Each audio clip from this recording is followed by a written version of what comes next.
Cuba Información. Tengo una forma más de adornarte la vida. Tenemos una televisión pública donde podemos expresar cualquier tipo de opinión, desde aquí hasta allí, pasando por allí.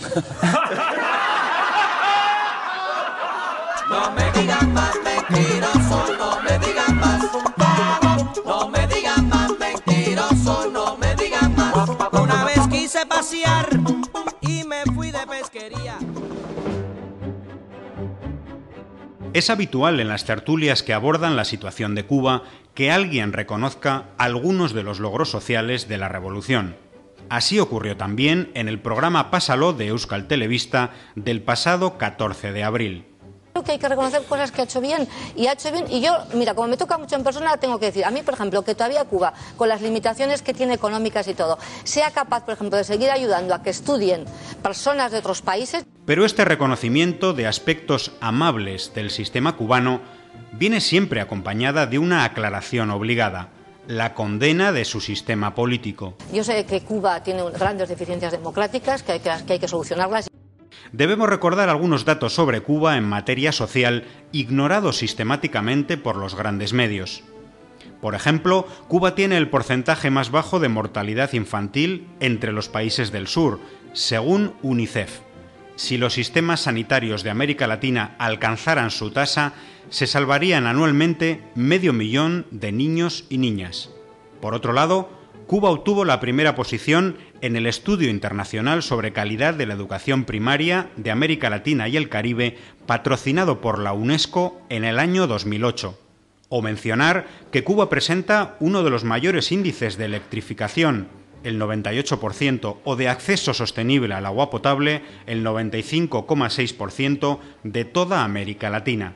Pero estos indicadores son objeto de desprecio por quienes en la tertulia de la televisión vasca comparan tramposamente la realidad de un país bloqueado y del tercer mundo como Cuba con la de la rica Europa. No tienen ni para tiritas. A mí me hace ilusión que se hable de que la sanidad pública, ya lo explica muy bien mí, que la sanidad pública es la que vivimos aquí en la mayoría de las democracias europeas. Una muestra evidente de la habitual prepotencia eurocentrista, que olvida que los niveles de despilfarro energético y consumo insostenible de una minoría mundial, ubicada en Europa, Estados Unidos, Japón y Australia, son consecuencia del saqueo económico al que son sometidas las economías de los países del sur. Pero volvamos a la única persona de la mesa que reconoce tímidamente algún aspecto positivo de la Revolución cubana, y escuchemos por qué lo hace. A mí me toca directamente porque yo tengo, desde muy niño, un niño apadrinado guatemalteco, en este momento está estudiando medicina en Cuba. Ni a ella, ni a persona alguna en la mesa de la tertulia se le ocurre condenar el sistema capitalista imperante en Guatemala como causante de la situación de pobreza del niño apadrinado. Eso sí, la presentadora del programa trata por todos los medios de echar por tierra la obra de solidaridad de Cuba con otros países del tercer mundo, afirmando cosas como esta. Estoy acordando cuando el huracán Katrina, que precisamente el gobierno cubano se ofreció al gobierno americano a enviar a algunos de sus médicos para echarles una mano. Dicen los cubanos que Cuba es un país muy solidario y que cuando hay una catástrofe mundial siempre son los primeros, el gobierno de Castro, en enviar ayuda. ¿A costa de qué? Dicen los cubanos, pues en que en su cartilla de racionamiento pues bajen la cantidad de arroz, la cantidad de frijoles. El equipo de médicos ofrecido por Cuba a Estados Unidos tras el huracán Katrina y rechazado por el presidente Bush, se convirtió en la llamada Brigada Henry Reed, compuesta por médicos especializados en desastres naturales, que en estos años ya ha enviado a 4.156 cooperantes a 7 países del mundo, ha pasado casi 4 millones de consultas y ha realizado más de 18.000 intervenciones quirúrgicas.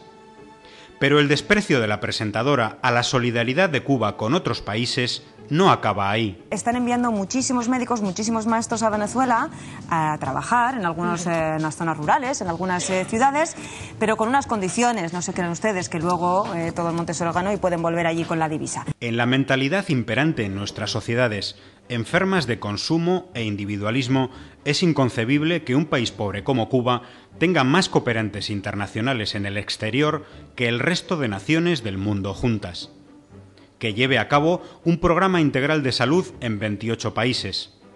que hasta marzo del año 2009, junto a Venezuela, haya operado gratuitamente de enfermedades de la visión a más de 1.300.000 pacientes sin recursos de 34 países, que hasta el año 2005 haya becado a más de 45.000 jóvenes procedentes de 129 naciones, el 66% del África subsahariana, o que hasta marzo de 2009 haya alfabetizado a través de su programa Yo Sí Puedo a 3.800.000 personas de 23 países.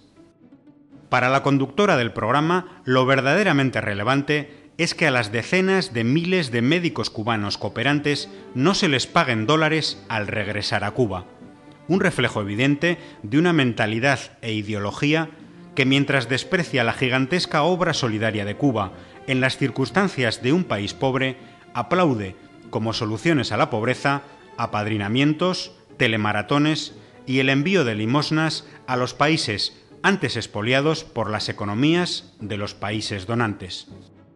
La tertulia Pásalo de Euskal Telebista del 14 de abril, Día de la República Española, fue un grosero acto de propaganda política con un mensaje claro.